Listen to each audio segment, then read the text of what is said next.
Amigas, me pasé. Like, I overdid it on my spending when I went on vacation.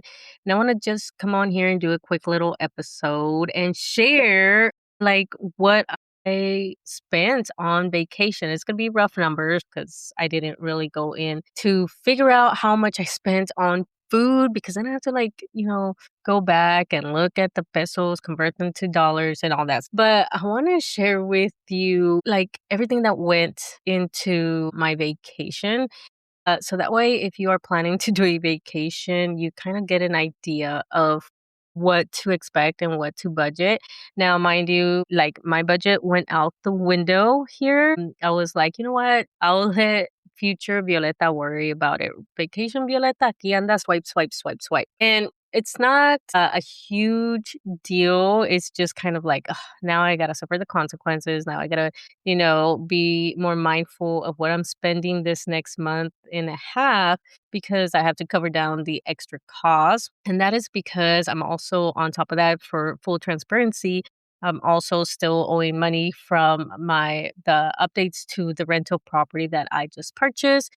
Now, mind you, that's kind of getting paid for by the rents of the property, but it's on my credit cards and stuff like that. So on top of that, I put the vacation stuff on the credit card as well. So like it's a lot of debt. But I want to come on here and share it with you. And just a quick little background. A few weeks ago, my birthday was July 22nd and I turned 40. And I originally no iba a hacer nada. Like I was like, you know what? Like tenemos muchos expenses. We were working on the rental property. I had some issues with my other properties out of state and I'm taking them over. So there's kind of some expenses there in transferring and all of that.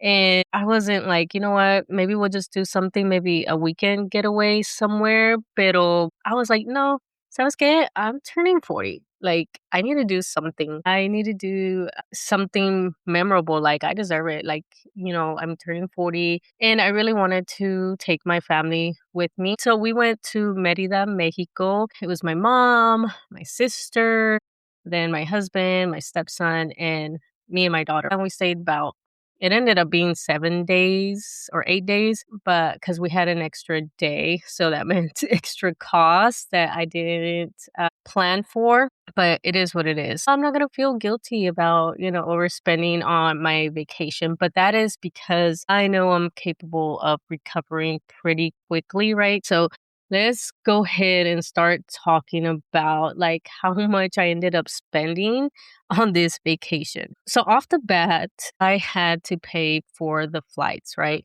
Now each one ended up being $733 for everybody. Now my mom and my sister paid for their own flights and I used points for my flight. So really I only had to buy 3 tickets. So that came out to about $2,200. I also had originally, booked a hotel and then I ended up canceling it, and even though it was so weird, and because I booked it through a third party, they charged me to freaking cancel it. So no, don't ever book through third party because wow, what a pain to cancel it, even though I had a significant time before the actual trip. But the reason I had to cancel is because I had convinced my mom and my sister to go. So then I decided to just, book an Airbnb. And I decided to, you know what, like I'm going to get a nice Airbnb, ahí casi like local, a little bit central. So that of course came with the price, which ended up being like 1035 in total for the whole days. Now, mind you, I did get delayed and I had to pay an extra day, so that was an additional 325 for that extra night. If you want to see the Airbnb, go check out the YouTube. And like it was like staying in a novela. Like I was living my novela life in this Airbnb. Like la casa estaba bien bonita, like bien very, very, very like, hacienda vibes and just it was so beautiful. The downside is with Mexico, all of it is mini split, but I didn't actually have a hard time. Once it was whenever we first got there, but once you got the mini split going, and then she had some fans to kind of do like a cross breeze thing, and that worked perfect, and we didn't have no problems with the heat. Now, mind you, we went during one of the hottest times. Of course, August is the hotter ones, but we went in July, end of July, and let me tell you, it was hot. So overall, we didn't have trouble with that, but I enjoyed that one, and I would go back to it again whenever I go back to Mérida. Now, the other thing, I did do an excursion, and I think the total for us, I paid for my parents. Yeah, my sister, I just booked everything. My daughter was free, and I think it was like a total of $500 for everybody. And we did an excursion, and it took Chichen Itza. We went to a cenote, and then we ate with a Mayan family in that area, and we went to Izamal, and it was just a fun day. It was a long day, but it was such a fun day. The Ubers were like pretty cheap. Like, they were like always like $2 or $3. The Ubers are pretty safe. I never had any issue. I never had any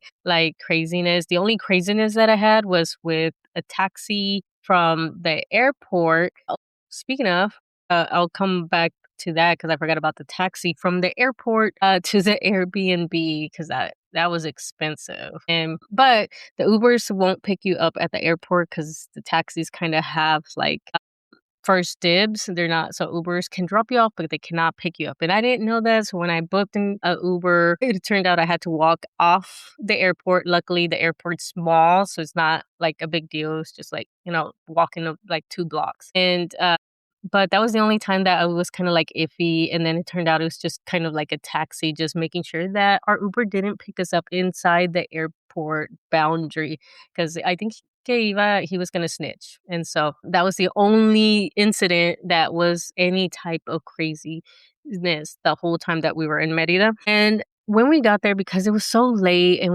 I wasn't sure about Ubers yet or anything like that. We just got a taxi, and that was like, it was expensive. I think it was like $100. And that was a lot because it was only like a 15, maybe 14-minute drive. And so I was like, oh, never again. The bus is there. The public transportation picks you up from there as well. You could take that if that's not a big deal for you. That's the cheap way too. But the taxis, like, don't get fooled by them because they're so expensive. So that was that. Then the other thing, with the excursion, I mentioned that I paid $500, but then you also had to pay your entrance. So it didn't include the entrance fee. And I think that came for us three was like 120, I think it was, because as foreigners, you get charged way more. If you're a dual citizen, you have your Mexican passport or anything showing that you're Mexican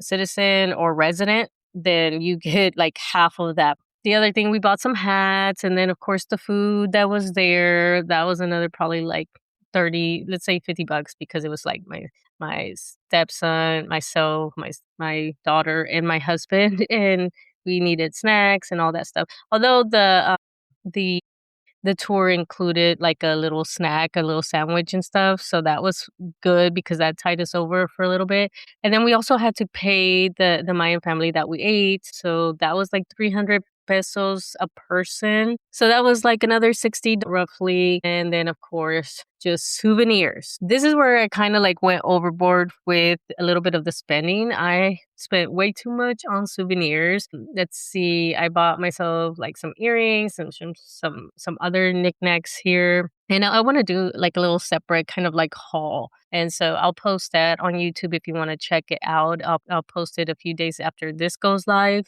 That way it's not so like, on top of each other videos for YouTube. But if you want to check out kind of like what I bought and how much that cost. But if you ever find yourself going to these types of areas like Mérida, like try to find the local ones, because one of the things that I One of the locals was telling me we were at this restaurant, and the waiter was telling me, like, as you're walking by here, like, feel the fabric and stuff like that, because the problem is that a lot of foreigners are coming over there, and they're starting businesses like for souvenirs and everything, and they're just China made products. And so he actually ended up personally walking us to the market, which was just around the corner, maybe a block away, and it's a artisan market. And so I bought a few things. Now, mind you, it is going to be pricier. So if you do go to these things with the intentions of getting some really true artisan crafts, just know que sí va a costar. But you know what? You're supporting the Mayan community. Like, they are combating China products and cheap products from, like, other places. And, they're trying to keep their traditions and culture alive. So if I go back, I'm just now going to know that to take more spending money for that, because I bought a few things, and it was a little bit more than what I thought, because a lot of people think like, oh, Mexico, and then cheap, cheap at this and that or whatever. But you know what? They deserve to get paid, because let me tell you, the quality and all of that is beautiful. They created some beautiful things. I wasn't able to like video. They don't let you take pictures or record, which I totally understand, because that's how, then somebody goes steals their design, and then go create a cheap version of it, and then, so they're protecting their artistry, right? I bought a few things, and the total was $600. And then I bought a few souvenirs at Chichen Itza. And then that was actually, if I remember, I think that was like $60 for just myself, because then my husband and my stepson, they bought some other stuff as well, and I wanna say they spent $100 together. So, yeah, so I kinda went overboard. So I wanna say in total, it was probably 5 to 7,000, because I'm not including some of, like, the food. I bought some food at the excursion and some other things. Oh, I had to pay for my entrance there as well for the boat ride. That was another fun excursion. I enjoyed my time in Mérida, and I was snooping around and, looking at things, because, like, as a real estate investor, I'm always just looking, and we'll see what happens. But I definitely am on the path to wanting to buy a property in Mexico. I'm probably going to get one in Monterrey, because that's where I'm from. Plus, my parents go over there for their medical stuff. So I want to have somewhere for us to stay. And I want to do a hybrid situation. If you don't know that about me, I want to create a life where I could live over here. My goal is that I'll live over here during, like, the gardening season, like the spring and midsummer, and then maybe go over there whenever I don't have to worry about, maintaining my homestead or anything like that, and just live a few months, because I want my daughter to grow up with the culture, with Spanish, and learn Spanish, be immersed in it. So yeah, I think I've rambled enough. What are your thoughts? Is it more than you expected? Less than you expected? I think the big ones, of course, was the flights. The next one was the Airbnb.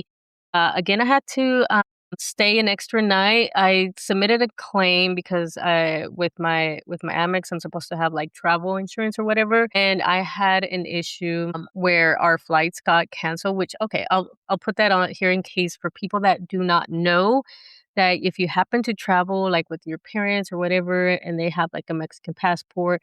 For my mom, she ended up having her maiden name in her Mexican passport. So then when I booked the flights, because I didn't realize this, I put her married name. And so then when we were going to fly out, we realized this, and, there was an issue, but they fixed it, and they said it was going to be okay on the way back. We were supposed to leave Thursday, and we called the day prior to make sure that everything was good. They said, yeah, everything looks good here. The only thing is you just got to check in person, because it wasn't letting us do check in online. Should have been a red flag right there. So then the next day, we went to go check in, and everything like that. And come to find out, like, there was a hiccup. We couldn't check in. And then, because for some reason, like, when they fixed it, it erased the ticket, which is weird, because it was in the system. So I don't know what happened with the system. But at the end of the day, Like, we couldn't even be like, well, some of us go because, like I could have stayed with my mom and get it fixed, but then they could have gone ahead of time and, still catch the flights, but it wouldn't let nobody do it. And then they were trying to like separate them, but then it took so long that our flight left without us, right? So then we missed our flight and they only fly out once a day s- to Mexico City and then back to San Antonio. So we had to wait till the next day. So then, yeah, nos regresamos back to the Airbnb, which ended up costing us more money because, matter of fact, that was the day where I found the artisan shop and spent the extra $600. So me costó más dinero. But you know what?